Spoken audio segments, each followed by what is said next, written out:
Welcome to the Mental Health Book Club podcast with your hosts, Sydney Timmins and the Secret Psychiatrist.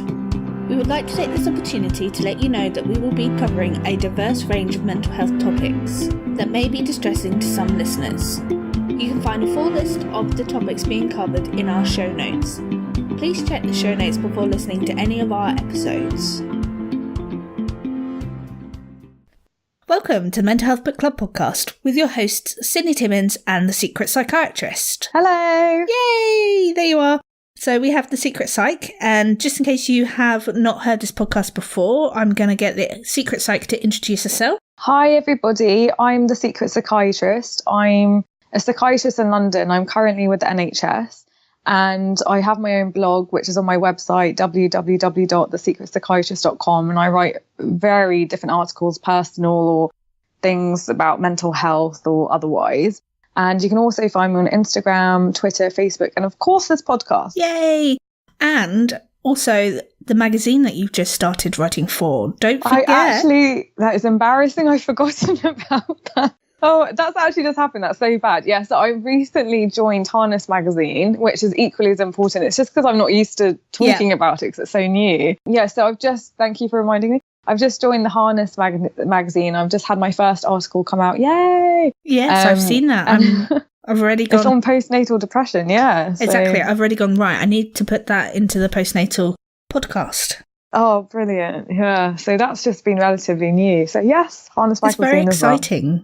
It is exciting, actually. I love to write, so it's really good for me. Well, brilliant. Well, thank you so much for coming back today to speak to me about cyclothymia and also how to help someone you are supporting that has a mood disorder such as bipolar, because I understand that cyclothymia is related to bipolar. Yeah, you're completely right. I mean, it's not a huge topic, so I'll definitely talk about it. But because you sound like you know a little bit, so can I ask, what do you know about it? So from what I understand is that cyclothymia is similar to bipolar, but it's kind of like the lesser of just trying to find the words, but it affects people in a milder way than bipolar. So whilst there is changes in mood, it's not as extreme as full-blown bipolar disorder. Yeah, I mean, you're completely right, to be honest. That's essentially what I was going to say anyway. So cyclothymia is, people normally say the same thing. So it's sort of a milder mood disorder. So what that means is you get symptoms of low mood to high mood, and it varies. So you might, for instance, be in a low mood and then it switches to a high mood and then back again, or you might have a period of a few weeks or months where there's a sort of separation between the low mood and high mood, and it can just fluctuate. It's really varied, and you need to have it for about 2 years. And a high mood, so what that means is we call something called hypomania and mania. So hypomania is when you have a high mood for about 4 days, and mania is higher mood in a way for 7 days. And the low mood is obviously having feelings and thoughts similar to depression, but the diagnosis isn't enough to be depression. Equally, the high mood isn't high enough to be, for instance, like mania or bipolar. So the symptoms aren't severe enough to fall in the category of bipolar. So that's why we called it sort of a milder form, really. And men and women can both get it. It's normally equal, slightly higher in women. And like I said, mood swings are frequent. You can have it sort of up to 1% of the population have cyclothymia as well. Very similar to bipolar in the treatment, basically. So medications could be antidepressants, obviously for the low mood stabilizers, and some mood stabilizers that you might have heard of are like lithium, or some anti-epileptics like sodium valproate. You can use antipsychotics as well. One thing that we always promote, and there's always sort of the first line if you can, is sort of talking therapy, psychotherapy, such as cognitive behavioral therapy, that can really look at your mood changes. And so you can do a mood diary and what kind of makes you trigger to go low or high, if there's any triggers, relapses or stresses, and try and pin that point and try and avoid it, basically. So CBT is very good with that. And the outcomes of cyclothymia, because there's not much known about cyclothymia, there's not to be more research into it. But you can go into bipolar because obviously it's a milder form in a way. So later on you can get bipolar. It can obviously, and not everything's cured. I always say nothing in life is cured, but it can, in a way, quoted brackets, disappear if you're able to maintain your moods. Or you can suffer it lifelong, really, on and off. And also it can increase your chance of suicide risk, because if your mood that's going down and it's falling just above depression, but not depression, it can increase your risk of suicidal ideation. And surprisingly, up to 50% of those that suffer can have problems with substance misuse as well. So quite high. And the last thing really to say about cyclothymia is sort of the triggers. Again, very similar to bipolar, kind of question mark hypotheses everywhere. Genetic. So if you have a first degree relative that has bipolar or suffers cyclothymia or mood disorders, you're at increased risk yourself. And also, obviously, if you're a twin and you're monozygotic twin, your chances increased. And if you have severe stresses and illnesses in your life, that can be a trigger, basically. And actually, one thing I will say, onset, very similar to bipolar, kind of in your adolescence, young adulthood, it can kind of start. That might be because of the stresses of becoming an adult, transition of going to university, different stresses that you come across that you won't have when you're a child, basically. Brilliant. So, yeah, that's basically cyclothymia in a nutshell. There's not much to it, really. Is it right to ask a few questions? Yeah, if go that's for all right? it. Fantastic. So I identified cyclothymia as a milder version of bipolar, but that doesn't necessarily mean that it's going to have less of an impact on an individual, particularly if they're cycling through high mood and lower mood and all of that kind of thing. And I think, do you think that in some ways calling it mild might prevent people from coming forward about that? Yeah, I mean, it definitely could. People might not take it as seriously as some people when they hear the word bipolar. I think that's certainly true. It's like if you say to someone, I don't know, I've got asthma compared to I have chest-related fibrosis or something. You relate the latter, much more severe. I think that's certainly true. And just because you have cyclothymia and we, in brackets, call it milder, it doesn't mean it's milder. It can still really impact your relationship, your work life, your personal life, your home life, being a parent, being possibly yourself being a child, adolescent with cyclothymia. So it can really impact your day-to-day as well, because you are going through that oscillations of the low and high mood. Imagine if you're going through all these different mood changes constantly throughout the year, that can really impact your life. And there's a lot of stresses on your relationship as well. So a lot of people have interpersonal issues with their partner because your mood is either high or low. And obviously that impacts your partner as well. Yeah. Cyclothymia is in the book A Tiny Piece of Something Greater by Jude Sierra. And she talks about how the main character who has cyclothymia also goes through DBT, or dialectical behaviour therapy.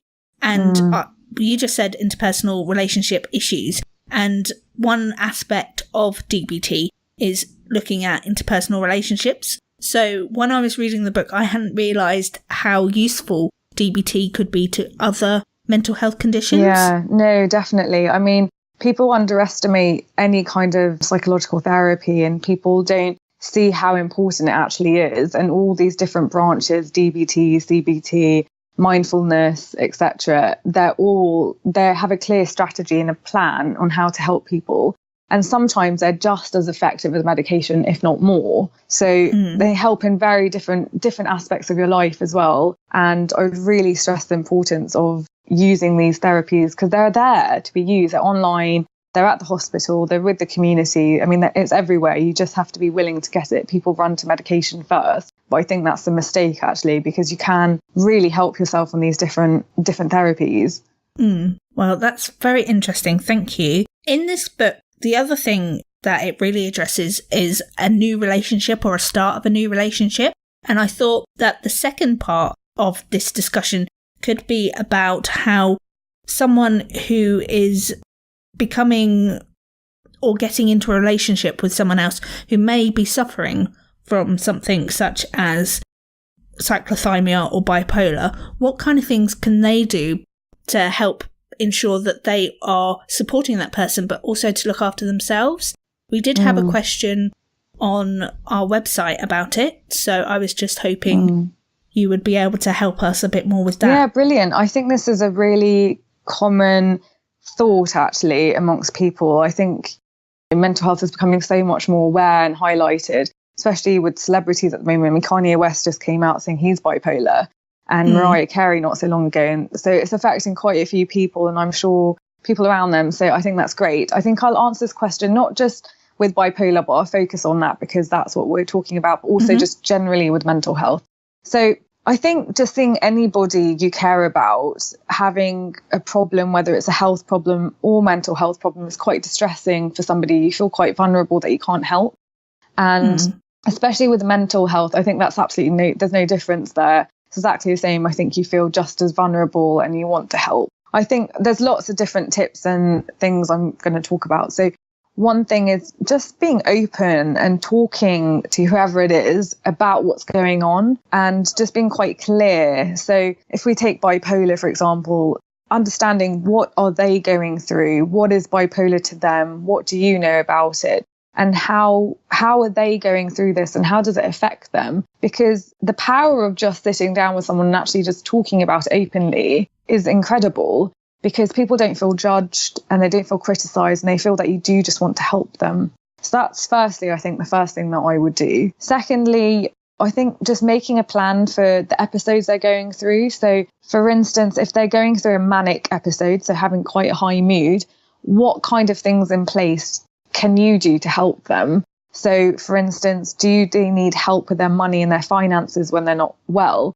So sometimes in mania, you can spend a lot of money and you can be quite flamboyant and grandiose. So possibly having a plan in place that if they're going through a manic episode, I mean, do you take the card? Do they have a limited amount of money that they should be able to use? Or sort of what would they like? What works for them? And obviously they need to decide. It's their decision. Obviously having these conversations when someone's not going through a relapse, I think would be really important because they have a clear mindset and will know how best to help them. Also going on with the plan is helping them keep a routine. So getting up in the morning, brushing their teeth, having a shower, having breakfast. It sounds very simple, but incredibly effective. And this also works with depression as well. So if you're having a depressive episode, because you don't want to come out of bed. I mean, imagine when you're feeling low, you just want to stay under the blanket, be in your safe space. You don't want to see the outside world. You don't want to interact. You don't want to have your phone on. You want to keep away from everyone. So having that routine and sticking by it. So some people, they use a timetable and they tick it off. So for instance, I've made my bed, tick. I've combed my hair, tick. And just having that sort of positive, objective image in front of you can really help people. So having that routine. Another thing that goes with the plan is eating patterns. So having a good eating pattern. Sometimes when you're manic, in a way you can be quite excitable and irritable. You might not be sitting down for your meals or eating properly, or you might be drinking alcohol, for instance, and avoiding your meals. Equally, when you're feeling low, and again, I'm sticking with bipolar, but I mean, this goes with any sort of relapse, you might not be eating, or you might be eating the wrong thing. So really bad diet, sort of comfort food, and not having kind of the set protein and the vitamins that you might need in the day. So again, you can easily do that on a timetable, whatever works for you. Some people have alerts on their phone because everyone's a bit obsessed with their phones nowadays. It's like their partner in bed, you don't sleep without your phone. It's next to you on the pillow. But so just having that sort of whatever it is, some sort of timetable, or if you're with a partner or a sibling, whether you eat with them and having that plan in place, like if they're having a relapse, so you make sure that they're eating okay. Again, going back to the plan, sleeping. These all sound like really simple subtopics, but actually they are the most relevant to any health, such as, if you go to a hospital and you've just had surgery, you need to eat, you need to drink, and you need to sleep. So it's very simple, but it's really good for your health. So having a good sleeping pattern. So how many hours of sleep do you need to get? I mean, we always say approximately 8 hours, but some people need more, some people less. But when you're manic, you tend to not sleep because you have so much energy. You can kind of work throughout the night or whatever you're doing, or go out. That's why some people with bipolar are really successful in their careers sometimes, because they just don't stop and they're taking on so many different projects. And some people, when they're manic, they might be out all night at a club or something, so they're not sleeping. And some people are scared to go to sleep because they're worried when they wake up, they'll go in a depressive episode. So I had one patient like that. So he would just stay awake instead and preferred to be in that manic, excitable mood. He actually liked it. So having a good sleeping pattern and making sure that you're going to bed at the same time, having that routine, waking up as well. Other things that go with the plan is work projects. So if somebody's working and they've got bipolar or mental health, sort of what do they need assistance with? So imagine if you had a backache, you would get assistance on getting a special chair at work. Or if you're deaf, you would have work assistance on helping you hear. So just like with mental health, if you need assistance in something, you just need to ask and HR would help you with that. So if you have certain projects going on that you need to get done, does the person, you trying to help this person with mental health, is there a way that you can help them get their projects done? Or can they organise their time and their schedule so they don't take on so much, or can someone else step in? So just being aware of that as well. Going back to other things you can do is, I think it's really important not to challenge someone, how you see that might be different to the way you do things, because it's very easy sometimes to say, well, that's not normal, like that's not what you should do, and judge someone and criticize someone. But we all do things differently. It's not whether you have mental health or not. Like how I do something might be very different to you, Sydney. So we're different people do things different ways. So not challenging, but just being open-minded, and people respond to that better. So for instance, if I was seeing somebody, a patient at work, and the way they manage their mental health might be something that I would never do, I don't know, but it's healthy for them and it's not hurting them. It's not a good place for me to say, I don't think you should be doing that, I don't agree with that, etc. Because who am I to say that? It's working for them, they're safe, and that's fine. Other things you can do are, again, looking at the triggers. So for some people it might be, and I'm just made this up. So it might be meeting, I don't know, your mother-in-law, I don't know, something ridiculous, I don't know, whatever it is. But it might be something obviously much more serious than meeting a scary monster mother-in-law. But looking at what your triggers are and what stresses you out, clearly, obviously, that is what my trigger would be, mother-in-law. But whatever it is for you, looking at what it is and sort of what are you going to do if that happens? So again, just taking the joking mother-in-law. So if you have to meet the mother-in-law and you've got mental health and that triggers you into having a relapse, what can you do? Is it taking someone with you? Is it cutting the amount of time you spend there? Is it meeting them in a certain location where you're comfortable? Is it only meeting them once every few years? So just having sort of background plan on what you're going to do, sort of a plan A, plan B, plan C, and just really going in depth about that trigger and the stress or whatever it is and what you're going to do. And whether it's at that time, making sure you contact your GP just to touch base with someone, or whether it's a friend or your partner or you as a person trying to help them and just help manage that. And even if you can, avoiding the triggers. I mean, obviously, if you can, avoid it. But if you can't, then just having a plan of what to do. In yourself as a person trying to support someone with mental health, there's a lot you can do actually with non-verbal communication. So this is really big actually. When you're doing your degree in medicine, you do a whole training basically on how to communicate with patients. And a lot of it is actually just what your body is doing and not what's coming out of your mouth, because auditory is very little compared to everything else you're doing. So, and especially in psychiatry, you have to be very aware of your body language. So look at yourself. How are you sitting? How is your posture? How are you standing? Standing can be quite threatening to somebody. Whereas if you're sitting down, it can really reduce someone's anger or irritability, because obviously sometimes you might be supporting someone who unfortunately is a bit aggressive or a bit angry or is going through the relapse. So you need to calm the situation down and de-escalate it. Sitting there, sometimes just being quiet, just listening.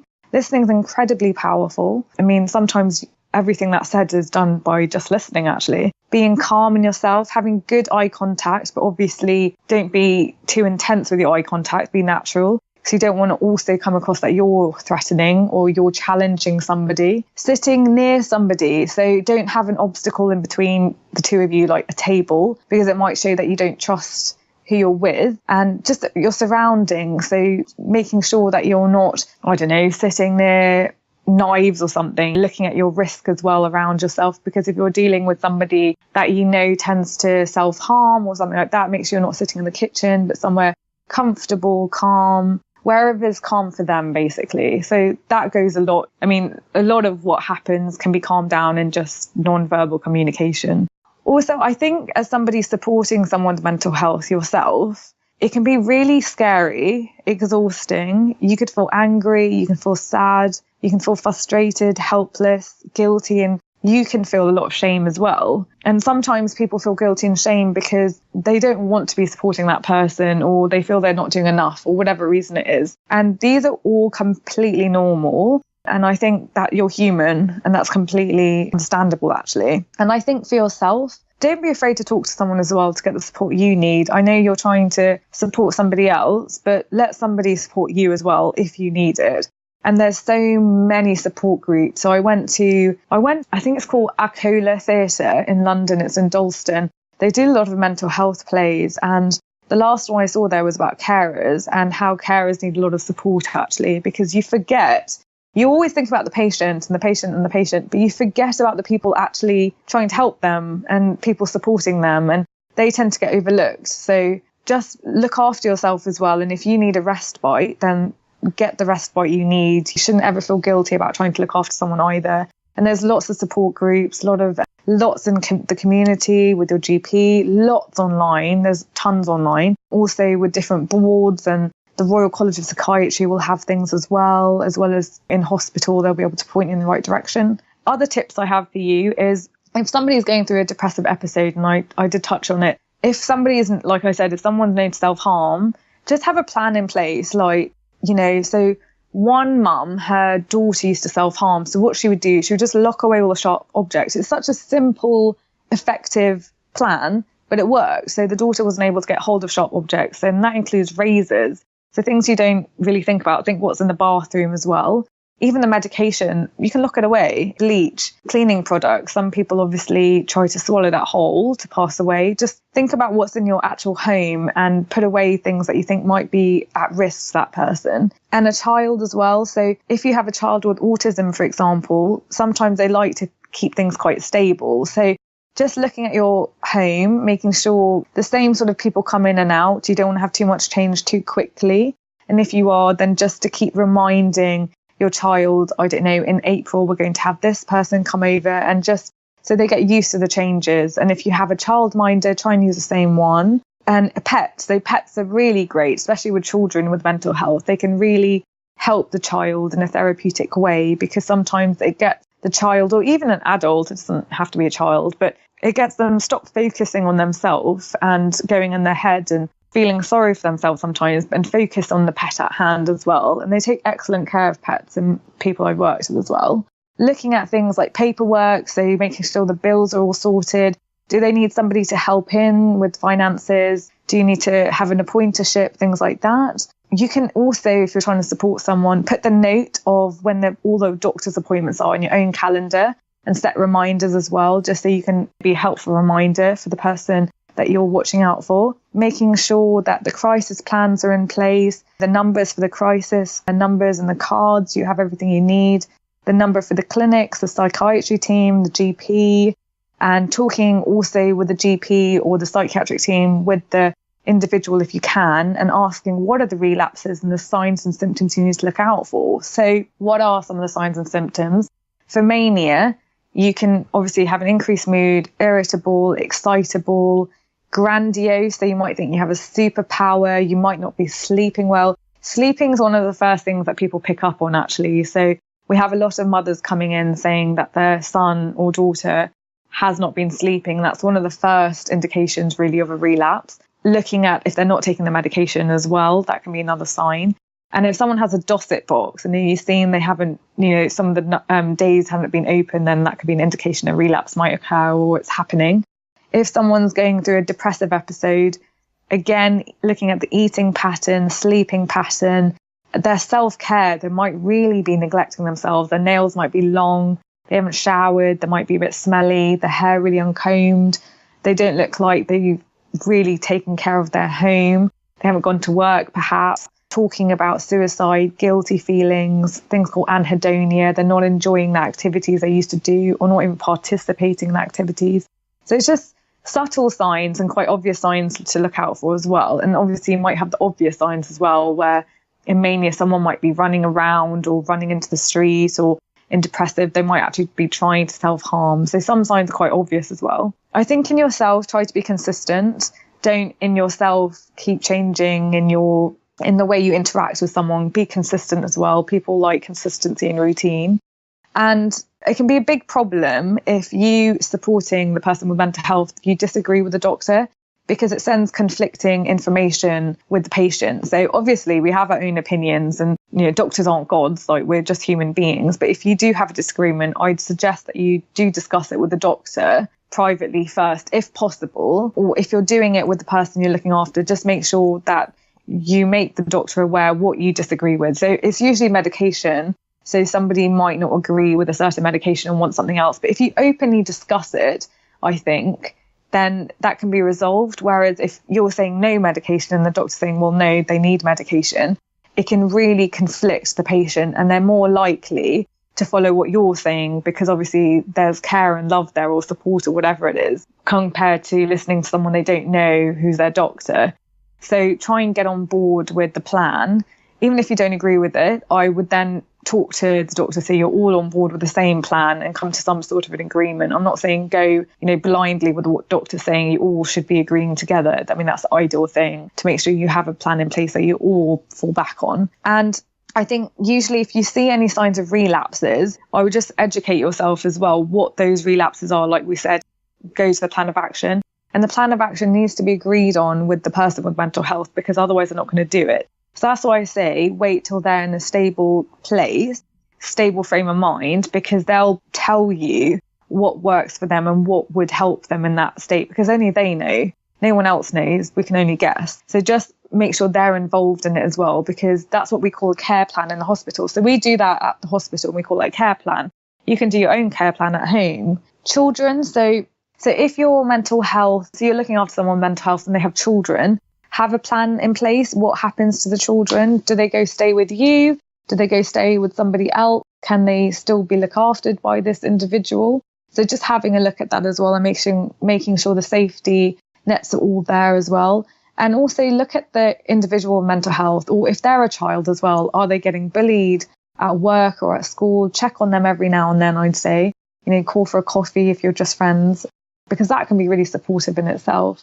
And look at the stresses at home as well. Sometimes a big sign for people, if they have certain mental health, is a lot of clutter, a bit of hoarding, because that might be a sign that they're relapsing, because they don't understand that that's a health and safety hazard, or that's unhygienic, or they're collecting a lot of newspapers, but why are they doing that? So making sure there's not a lot of excessive clutter at home, it's not dirty. Sometimes when people really neglect themselves, you might find feces in the bathroom, and things haven't been flushed, and sinks have been piled up with dishes and things like that. So just keep an eye on that. Make sure at home as well, if you can, it's a calm environment. There's not a lot of noise, not excessive stimulation as well. It should be a therapeutic place for somebody.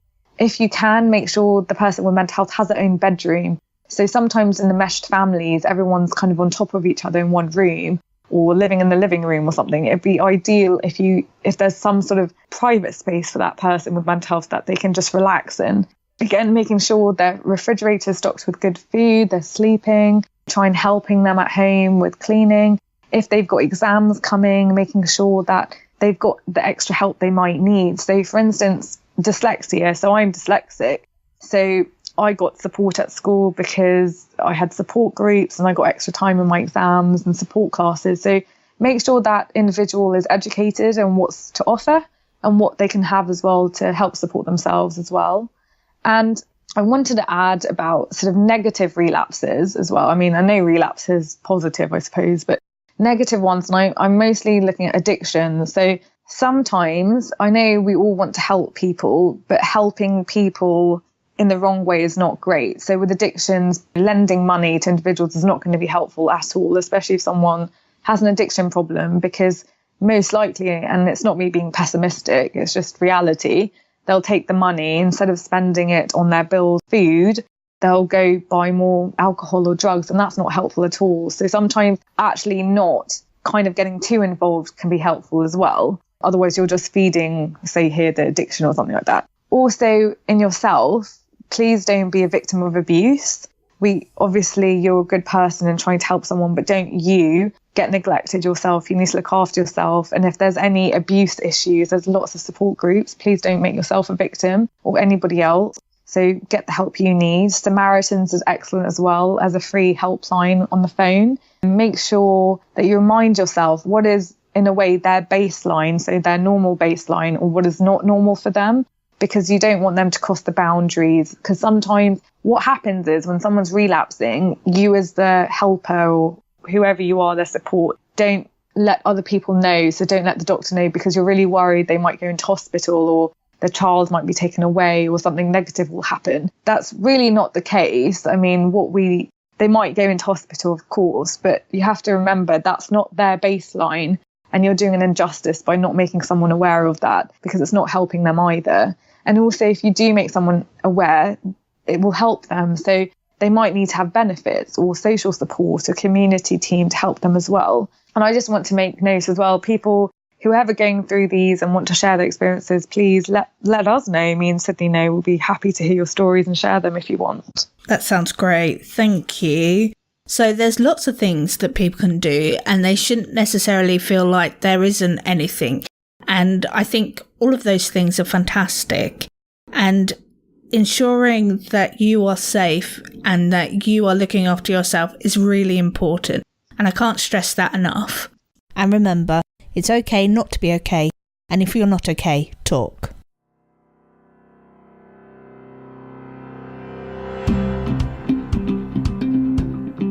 Thanks for listening to this episode of the Mental Health Book Club podcast. If you need additional help with your mental health, please contact the Samaritans on 116 123, which is a 24-hour helpline. And if you need additional information about mental health issues, please visit Mind at mind.org.uk. Our next podcast will be about the Mental Health Media Charter and why the Mental Health Book Club podcast is supporting that. Our next book is Insane, America's Criminal Treatment of Mental Illness by Alyssa Roth. Our next episode with the Secret Psychiatrist will be about forensic mental health. If you'd like to find out more about the MHBC podcast, please visit our website, mentalhealthbookclub.com. We really hope that you enjoy this podcast, and we would like to hear what you think. Please head over to Twitter, follow us at MHBC_podcast, or head over to Facebook and follow our Facebook page, which is Mental Health Book Club. If you would like to show your support further, please share us with your family and friends, and leave us a 5-star review wherever you get your podcasts. We are now on Patreon. Please head over to patreon.com/MHBC to donate as little as $2 a month to the Mental Health Book Club podcast. As a result of your donation, you will get early access to some of our episodes, you will get specific episodes that are only for patrons, and you'll be eligible to be entered into free prize draws.